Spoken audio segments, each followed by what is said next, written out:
유령이다. 안녕하세요. 잘 지냈어요? 안녕하십니까. 네, 반갑습니다. 광 학생 오늘 좀 얼굴이 지난주보다 훨씬 좋아진 것 같아요. 혈색이 좋아졌죠? 네. 네. 혈색이 반갑습니다. 보이네. 우리 한기 학생 요즘 네. 어떻게 지냈어요? 예, 복습하며 지냈습니다. 할렐루야. 너무 끔찍하다. 좀 놀기도 하고 그래야지. 네. 오늘 표정을 보니까 우리 상훈 학생이 복습 같아요. 제가 우리, 복습입니다. 네, 네. 알죠. 지난 시간에 이제 예수님께서 그 분봉왕 헤롯의 그 잔치에서 요한의 죽음을 이제 들으시고 빈 들로 가십니다. 근데 사실 빈들이라 하면은 갑자기 빈들이나 약간 그 궁궐에 또 상대되는 반대의 의미, 생산성이 전혀 없고 막 권력도 없고 아무것도 없는 그런 빈 들로 가시는데 이제 거기에서 사실 우리가 오병이어 하면은 사실 막 야 어떻게 오병이어로 막 5천 명을 먹이고 약간 그런 기적 같은 상황에만 저희가 사실 주목을 했었는데 사실 이제 이 부분을 요한복음 6장에서 이제 예수님께서 이제 그 빌립에게 질문하시는 부분 거기를 이제 좀 주목해 봤어요. 근데 거기에서 우리가 어떻게 이 사람들을 먹이느냐라고 질문하지 않으시고 예수님께서 우리가 어디에서 떡을 사서 어디에서라고 그 장소를 여쭤보시거든요. 그래서 거기에 보니까 그 떡은 하늘에서부터 하나님께서 우리를 너무 극률하게 여기시고 사랑하셔서 생명이신 예수님을 참떡으로 보내주신다. 그래서 이게 그 장소, 어디에서 이 떡이 왔느냐로 연결이 되면서 여기 16절에 보면은 너희가 떡을 구하러 갈 필요가 없다. 너희가 먹을 것을 주라 하시거든요. 이거는 제자들에게 이제 그 복음을 전하라. 근데 사실 이게 연결돼서 요즘 시대로 따지면 교회를 뜻하는데 그렇죠. 교회의 역할을 이제 예수님께서 딱 알려주신 거거든요. 근데 사실 요즘에는 이제 그 역할을 제대로 하고 있나. 어떻게 보면은 그 복음을 전한다기보다는 진짜로 이렇게 떡을 주고 내가 뭐를 하고 구제랑 이쪽에 좀 초점이 맞춰져 있지 않나라는 생각이 들면서 저는 사실 지난주에 되게 기억에 남았던 게 뭐냐면 내가 이거를 해야 되나 저걸 해야 되나 할 때 유익한 것을 선택하는 것이 아니라 사실 급한 마음에 유리한 것을 많이 맞아요. 선택하고 살았었거든요. 그런데 하나님의 통치 안에서 내가 지금은 좀 손해볼 수 있어도 멀리 보고 유익한 것을 선택하면서 살아야 되겠다. 그런 생각을 좀 하면서 좀 함부로 선택하지 않고 좀 생각하면서 좀 지냈던 한 주였던 것 같아요. 예, 아유, 좋았어요. 잘한다. 한 주간 많은 거 생각했습니다. 네. 그러니까 우리가 보통 요즘 이제 뭘 검색하다 보면 그 알고리즘에 의해서 키워드들이 뜨잖아요. 네. 그러면 포톡포톡 우리가 이거 이 내용인데 알아듣죠. 그것처럼 우리가 공부한 내용에 대해서 주제만 머릿속에 메모리가 돼 있어도 그 흐름을 쭉 알 수가 있죠. 예. 그래서 이제 공부 잘하는 분들 보면 전체를 몽땅 외우질 않고 흐름을 외워요. 그러면 그 주제만 딱 기억을 하고 있으면 맞아요. 순서대로 설명이 충분히 가능하죠. 예, 아주 좋았어요.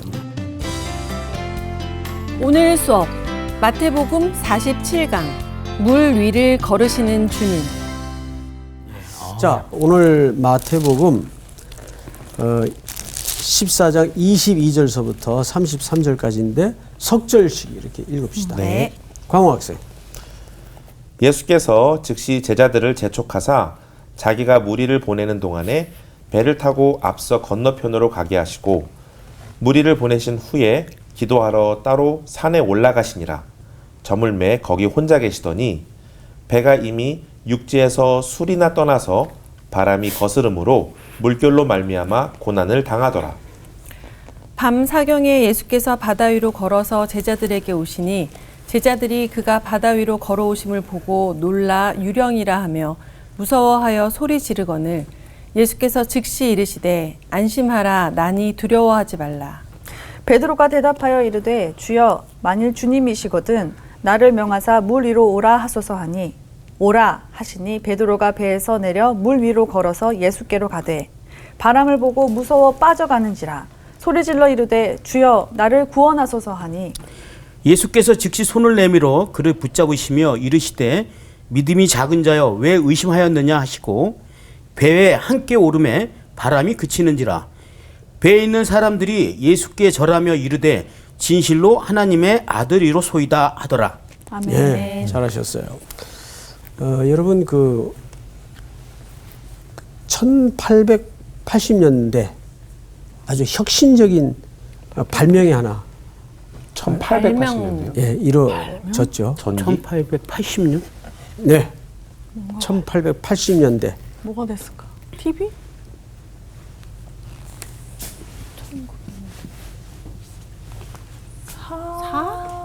사랑과 정쟁? 아니야. 사진기. 네. 사진기. 1880년. 그때까지는 인물을 그려도 다 직접 그려서. 화가들이 붓터치를 통해서 그렸죠. 근데 이 사진기가 발명이 되면서 나오기 시작하면서 미술계에 큰 충격이 온 거예요. 이제 거의 실물하고 똑같이 찍는데 그렇죠. 누가 그걸 그리겠어요. 그렇죠. 그래서 이제 화가들이 다 이제 나앉게 생겼어요. 이때 모네라는 화가는 네. 발상을 바꿨어요. 옛날에는 뭘 찍으려면 기차를 타고 또 마차를 타고 가서 직접 그려야 돼요. 그렇죠? 네. 사실을. 근데 이제 사진기가 있으니까 굳이 그럴 필요가 없단 말이에요. 자, 그래서 이 모네라는 화가는, 모네 아시죠? 네. 모네라는 화가는 길거리에 나앉기로 미술을 그만두기로 작정을 한 게 아니라 그냥 이렇게 밭에 또는 논에 네. 쌓여있는 건초더미 같은 거 그거를 하루 종일 앉아서 똑같은 걸 그리는 거예요. 오. 그러면 그림이 똑같을까요? 달라질까요? 달라지겠죠. 왜 달라질까요? 그때 뭐 날씨나 상황이나 빛과 햇빛의 반응이라든가 빛의 그, 뭐. 그렇죠. 네. 예. 그렇게 그려보니까 아침에 그린 그림이 다르고 석양이 내리깔리며 그 볕단에 비추인 그림의 느낌이 다르고 그래서 이 사람이 유명한 화가가 된 거예요. 자, 그렇듯이 이건 미술계의 큰 혁명적인 발상이었어요. 그리고 어떤 사람은 하루 종일 비둘기 입만 그려요. 근데 비둘기가 다 달라요. 그렇죠. 입 모양이 네. 다 다른가요? 다 달라요. 아니 똑같은 녀석을 그리더라도 그릴 때 작가의 심성과 그렇죠. 느낌과 인사이트에 따라서 그림이 달라지는 거예요. 네. 이제 그걸 이제 사람들이 경험을 한 겁니다. 자, 오늘 그 얘기를 제가 미리 왜 하냐면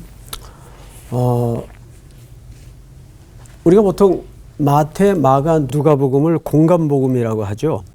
공감복음이라는 것은 어떤 공통의 관점을 가지고 각각의 작가들의 붓터치를 다르게 한 거예요. 네. 그래서 오늘 이 물 위를 걸으신 사건은 굉장히 독특한 사건이에요. 우리 지난주도 말씀을 드렸지만 비논리성의 힘. 네. 예를 들어서 이런 거 설명할 수 있나요? 내가 상원 씨 참 좋아해. 네. 그 좋아하는 이유가 뭡니까? 네. 이렇게 묻는 사람 있어요? 예, 예. 그냥 좋대는데. 그러니까요. 이유가 좋은데 이유가 어디 있어? 좋대는데. 네, 네. 그냥이라는 표현보다 더 강력한 맞아요. 표현은 없어요. 네. 너 쟤 왜 좋아? 그냥 좋아. 이건 논리를 뛰어넘는 힘이란 말이에요. 네. 그러니까 우리가 성경을 읽을 때 항상 성경에는 성경이 초월주의 책은 아니지만 초월적인 책이에요. 네. 기록서부터. 네. 그래서 오늘 이 사건도 그런 관점에서 보면 자 22절 잘 보세요. 예수께서 즉시 또 27절 예수께서 즉시 31절 예수께서 즉시 몇 번 나옵니까? 세 세 번. 번. 이런 거 걸러내야 돼요.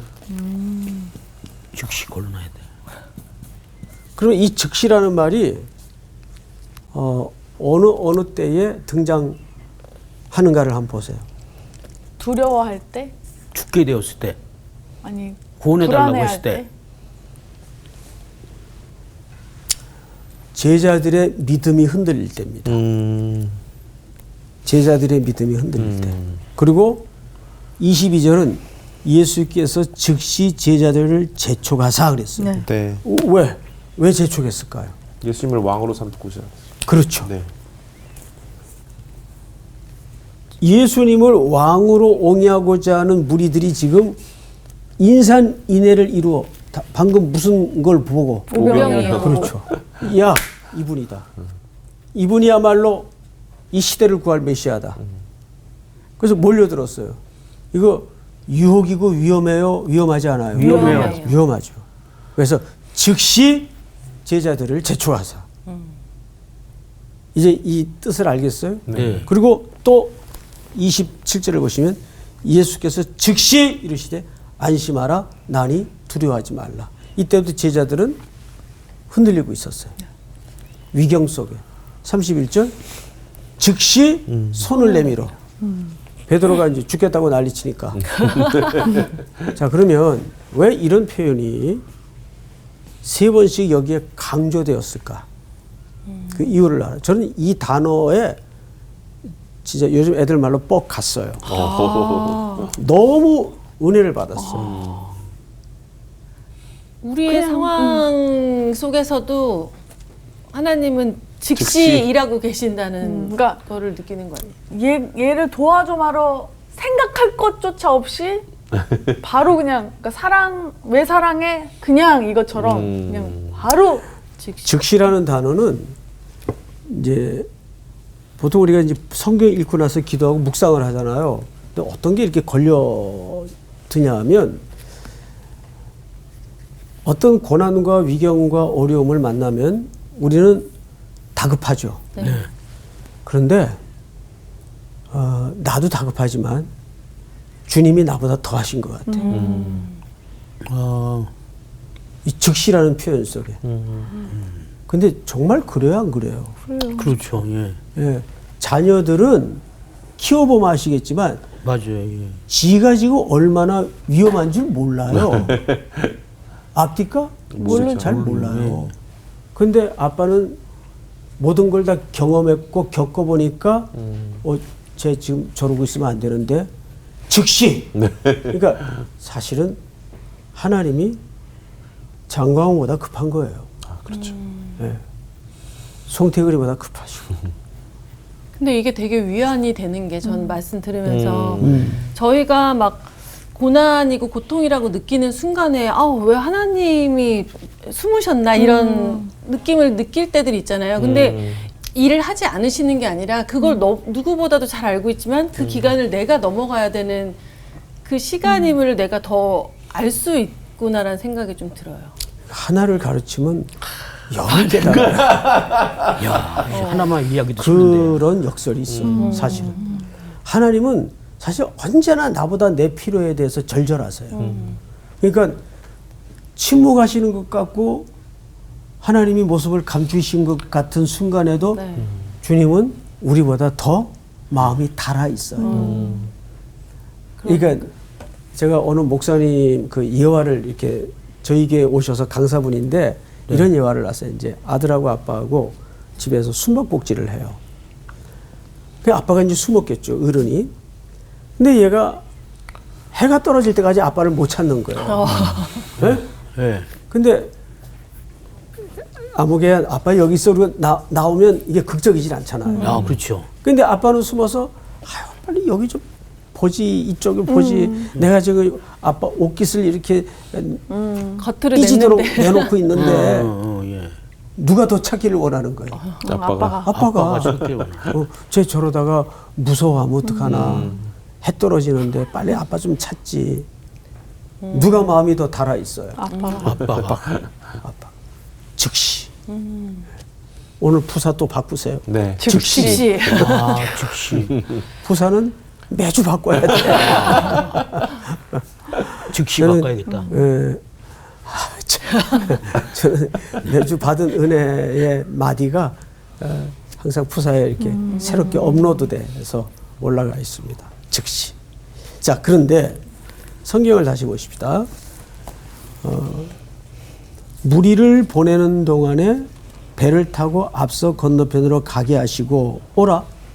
그러면 이 백기를 지금 누가 가도록 명령하신 거네요? 예수님. 그렇죠. 그 제자들이 야 우리 먼저 건너가자고 그러고 간 게 아니에요. 먼저 가라. 예수님이 명하신 백기. 네. 네. 가다 뭐 만나죠? 풍랑. 풍랑을 만나요. 이게 우리 인생살이에요. 분명히 세상 부귀 명예 영광 다 내려놓고 주님 명하셔서 떠난 길인데 풍랑을 풍랑이 있어요. 네.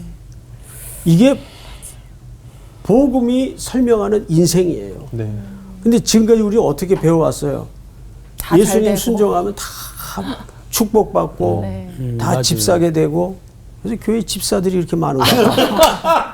와우. 이거 좀 잘랐으면 좋겠다. 그런데 성경은 정확하게 주님이 등을 밀어 떠나보낸 길인데도 네. 앞에 풍랑이 있어요. 이 전제가 인생의 고난이라는 밑바닥에 깔려 있는 거예요. 네. 그러니까 인생의 인간의 삶의 시간의 본질은 고난이에요.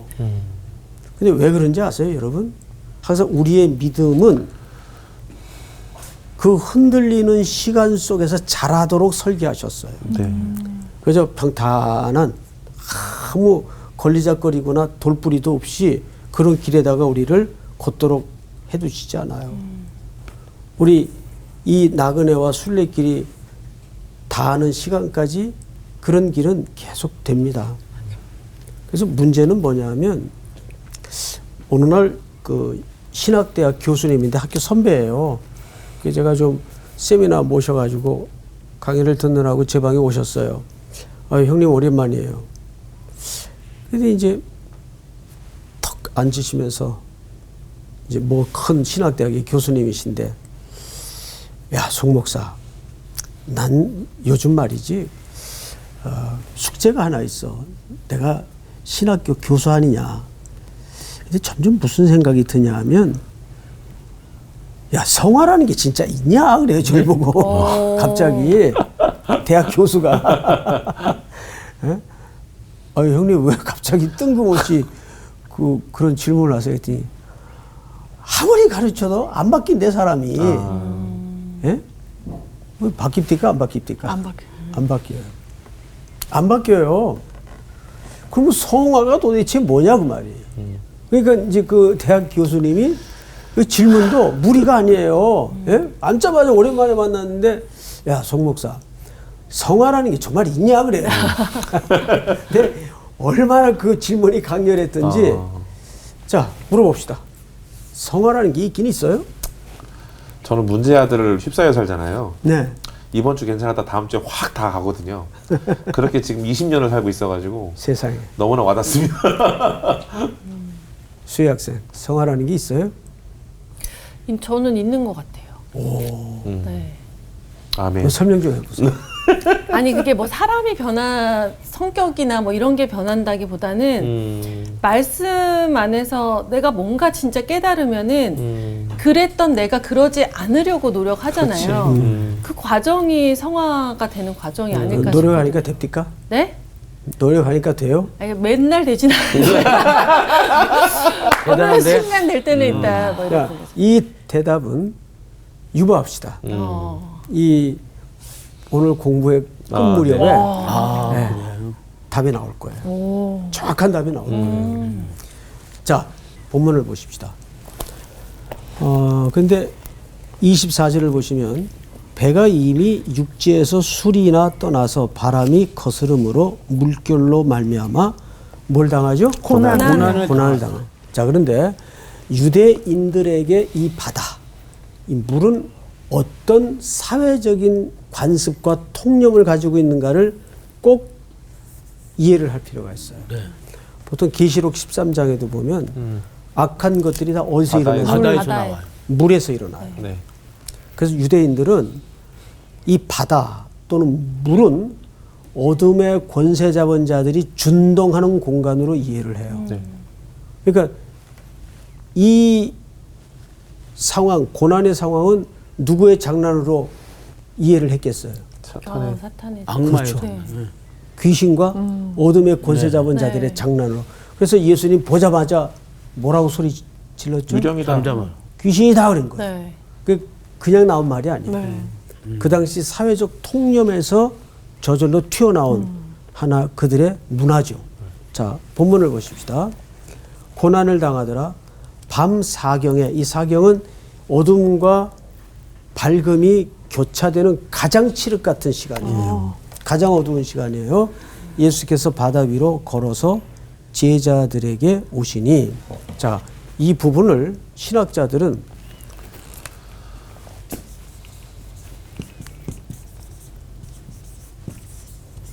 역출.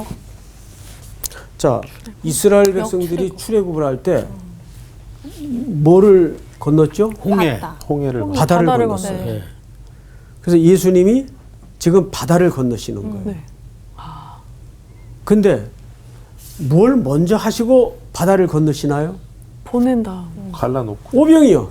아. 아, 그러니까 이것은 출애굽 사건의 뒤집어진 그림이죠. 아, 그러네. 거꾸로. 맞아. 그렇죠. 그래서 이거를 신학자들은 역출애굽이다.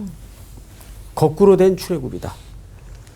근데 사실 거꾸로 했든 바로 됐든 하나님의 순서에서 저게 의미가 있어요, 없어요? 의미가 없어요. 네.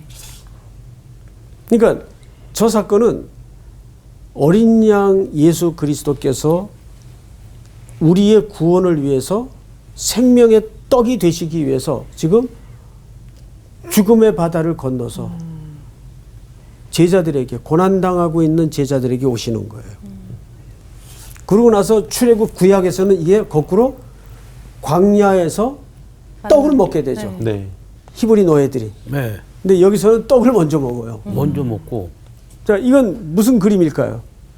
이거는 이미 우리에게 구원이 이만. 전제된 사건을 얘기하는 거라고. 네. 이해가 되죠, 여러분? 네. 예. 예. 성경을 다시 보세요. 26절. 제자들이 그가 바다 위로 걸어오심을 보고 놀라 뭐라 하며 유령이다. 이게 정확히 번역하면 귀신이에요.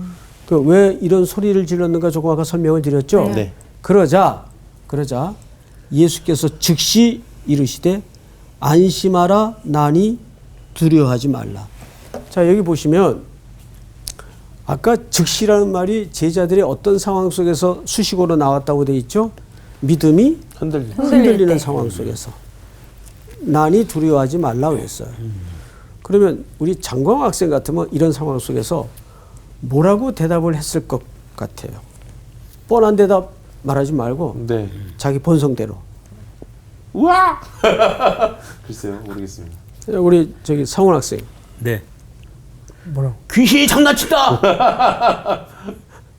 진짜 같아요. 진짜 예. 그럴 수 있. 충분히 네. 충분히 저럴 수 있겠죠. 자, 여기 베드로도 제자들도 네. 귀신이다 그랬어요. 그러니까 예수님이 나다. 안심해라. 두려워하지 말라. 세 마디 하셨어요. 네. 자, 그러면 아이 깜짝이야. 예수님이셨군요. 이러지는 못할 망정. 네. 네. 베드로 못 믿어 또. 그것도 대답을 못 보세요. 만일 주님이시거든 나를 명하사 물 위로 오라 하소서 하니.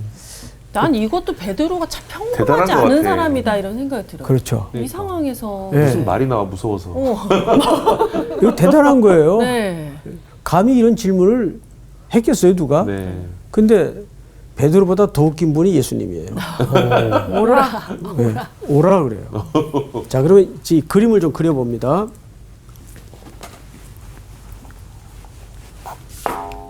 제가 그림 뭐 소질이 없어서 좀 엉망이라도. 압니다.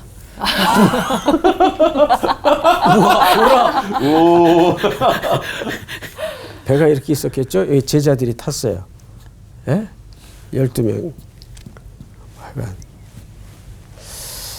근데 여기서 지금 이게 물결이 막 이렇게 일렁이는데 여러분 그 배 타고 조난 한번 당해본 적 있나요?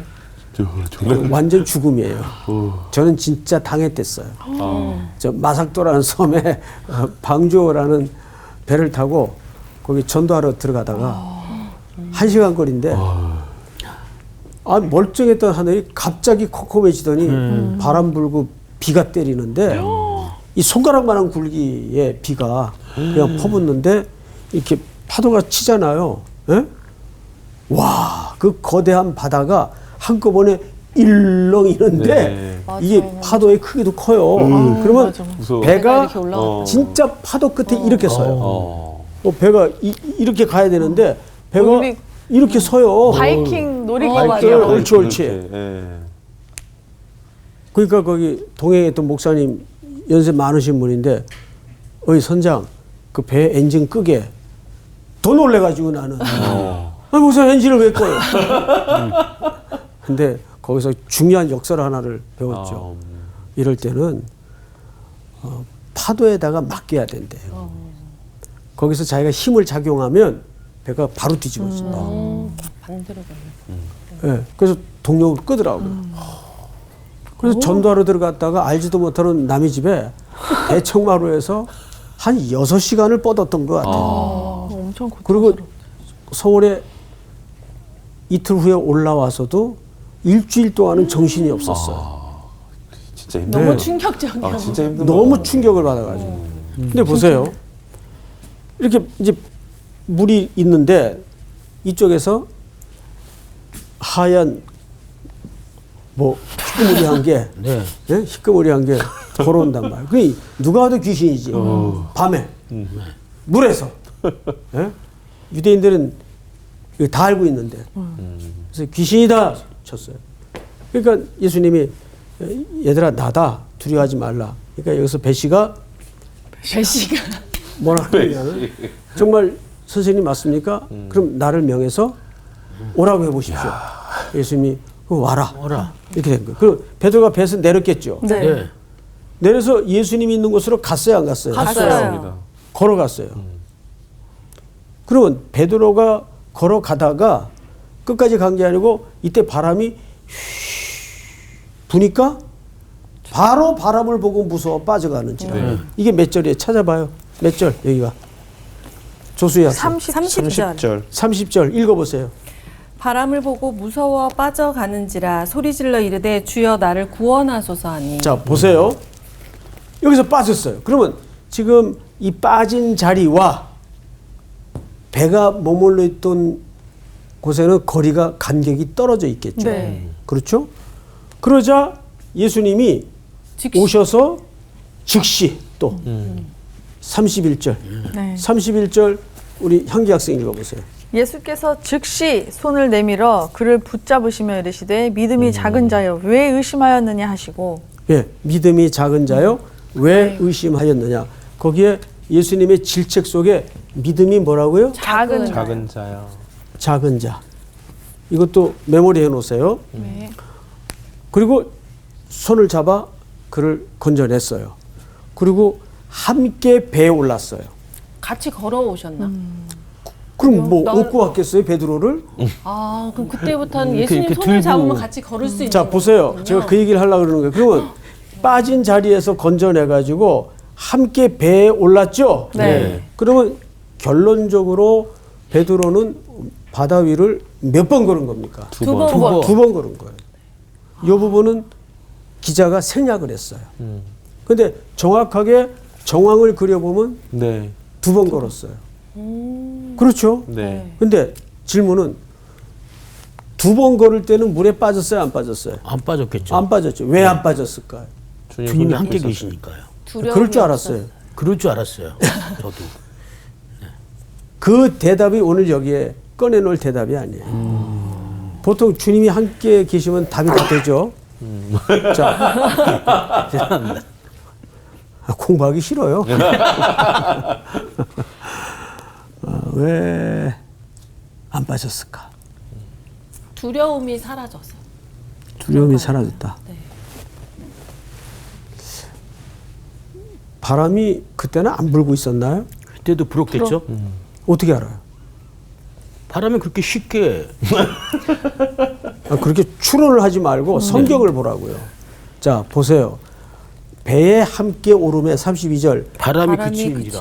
보세요. 그러면 오른 다음에 오르기- 그치는 그렇지. 오른 다음에. 여기 걸어갈 때까지는 바람이 불었던 불고. 바람이 불고 있었어요? 안 불고 있었어요? 불고 있었어요. 불고 있었죠. 상황은 달라진 게 있어요? 없어요? 없어요. 똑같아요. 배에 오르고 나서 바람이 그쳐요.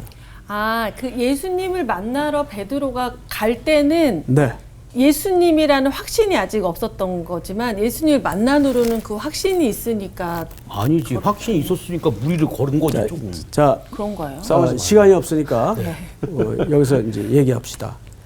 여기서 베드로가 외마디 비명을 뭘로 질렀죠? 나를 구원하소서. 주여, 나를 구원하소서. 나를 구원하소서. 구원하소서. 여러분, 최고의 지고한 지혜는 이 고백입니다. 네. 그러니까 성화가 있다 그랬어요. 예? 결심하는 것도 성화도 아니고 성화랑은 결국 뭐냐면 사람이 달라진다는 의미보다는 제가 볼 때는 안 달라져요. 네. 안 달라지죠. 예. 우리 다 겪어보잖아요. 네. 그러면 성화라는 게 뭐냐면 그래서 갈수록 자기 존재의 이 표현이 좀 죄송하지만 참 꼬라지를 알고 네. 순간 한 호흡 한 호흡마다 주여 나를 도와주소서, 구원하소서. 나를 구원해 주소서, 그 고백을 할 수 있는 게 성화예요. 네. 아시겠어요? 네. 그게 진짜 성화예요. 인간이 뭐 결심한들 그 결심이 뭐 얼마나 값디까.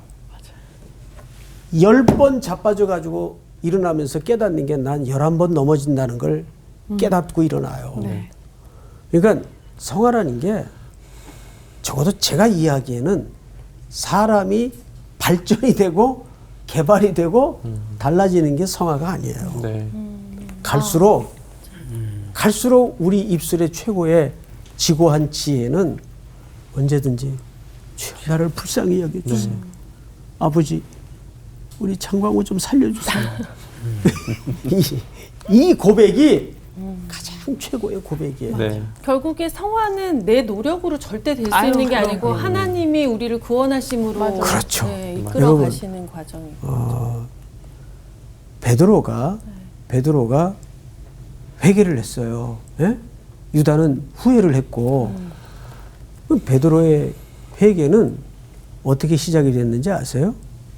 누가복음을 잘 보시면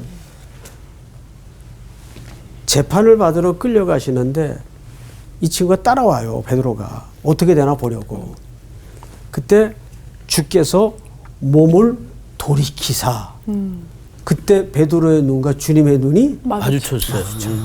그러니까 상상만 해도 약간 회개라는 것은 주님이 나를 향해 돌이키는 거예요. 보통 우리 내가 회개한다고 생각을 하죠. 아니에요. 내가 할 수 있는 건 아무것도 없는 거예요. 인간이 그렇게 세거나 대단한 존재가 절대 아닙니다. 우리 개혁주의 인간에 대한 정의는 칼빈 선생님이 말한 것처럼 전적으로 타락한 존재예요. 오죽했으면 사도 바울이 로마서에서 의인은 없나니 하나도 없다고 얘기했어요. 여러분 예레미야가 오죽했으면 만물보다 거짓되고 부패한 것이 인간의 마음이라 그랬고 다윗이 밧세바를 범죄하여 완전히 와장창 깨지고 무너진 다음에 토해냈던 고백이 내 영을 새롭게 지어달라고 고백합니다. 자기 안에 의의가 없다는 걸 깨닫고 내 의는 누군가 밖에서 와야 되겠구나. 그래서 로마서 3장에 뭐라고 그랬어요? 한 의가 나타나서 그 의가 그리스도 아니에요. 네. 그러니까 우리의 성화라는 건 결국 뭐냐 하면 절절하게 주님 오늘도 주님의 은혜 없이 내가 살 수 없습니다. 이게 가장 겸손한 사람이에요. 네. 겸손이라는 건 뭐 저는 못해요. 뭐 이게 겸손이 아니고 네? 그건 잘난 체라 그러는 거예요. 진짜 겸손하다는 것은 주님이 나를 붙잡아야 된다는 걸 아는 사람이에요. 항상 그러니까 오늘 이 본문을 통해서 우리에게 드러내고자 하는 지혜는 첫째, 정리해 보십시다. 주님이 명하신 백길에도 뭐는 있다? 왜 처음 듣는 것처럼 풍랑은 있다. 고난은 있다. 고난은 있다. 두 번째, 왜 우리에게 그런 고난을 주실까? 우리의 믿음이라는 것은 고난이라는 레일 위에서 조금씩 훈련되도록 되어 있는데 그 믿음이 작다는 말이 뭐예요? 믿음이 작다는 말은 주님을 의지하는가 안 하는가의 싸움이란 말이에요. 내가 믿음이 어떤 볼륨처럼 크기의 문제가 아니라 하나님을 의존하는 싸움이란 말이에요. 네. 의지하는 자는 누구 힘으로 살겠다는 고백이 있는 자예요. 주님의 힘. 의지 안 하는 거는 내 힘으로 살겠다. 지 힘으로 살겠다는 거예요. 그럼 자기 힘이 얼마나 한계가 많아요. 유한한 존재이고 맞아요. 연약하고. 그래서 똑똑한 사람들은 꽤가 많아요. 자기 힘으로 안 살고 주님 힘으로 살아요. 네. 난 똑똑한 사람이 될래. 맞아. 그래서 영적으로 꾀돌이가 돼. 어떤 상황 속에서든지 주님 앞에 그냥 엎어지는. 맞아요. 제가 언젠가 그런 얘기했죠. 우리 집에 큰 아이가 노트북을 와장창 어릴 때 망가뜨렸어. 벼락처럼 막 천둥을 치니까 이 아이가 아빠 그런 사탄 같은 얼굴을 처음 보거든요. 그거 놀래가지고 눈이 띵그래가지고 얼굴이 실로 가다가 우왕 터지면서 그 다음 행동에 제가 기겁을 했어요. 아빠. 제품으로 확 달려들어. 아빠 하면서. 그걸로 끝났지 뭐. 이거 미안해. 아빠가 너무 화가 나서 그랬는데 다시는 그 올라가지 마라. 끝났어요 그걸로. 그렇게 하면 된 거지 뭐. 걔한테 노트북을 물어내라 그랬어요. 3살짜리한테. 이게 최고의 지혜예요. 언제든지 아빠에게, 아버지께 달려 들어갈 수 있는 거. 자, 오늘 공부는 여기까지. 진짜 근데 내가 정말 너무 막 궁지에 몰고 너무 힘들 때 그때 기도하면서 난 지금 그때도 잊지 못하는데 그때 내 입에서 나왔던 고백이 하나님이 허락해 주시지 않으면 이 들숨조차 못 하겠어요. 이게 나오는 숨 진짜 쉬는 것도 힘들겠다. 이렇게. 이 숨조차 못 쉬겠는 거예요. 답답한 그 고백이 나오는데 고백이다. 그게 진짜 딱 그 상황이었던 것 같아요.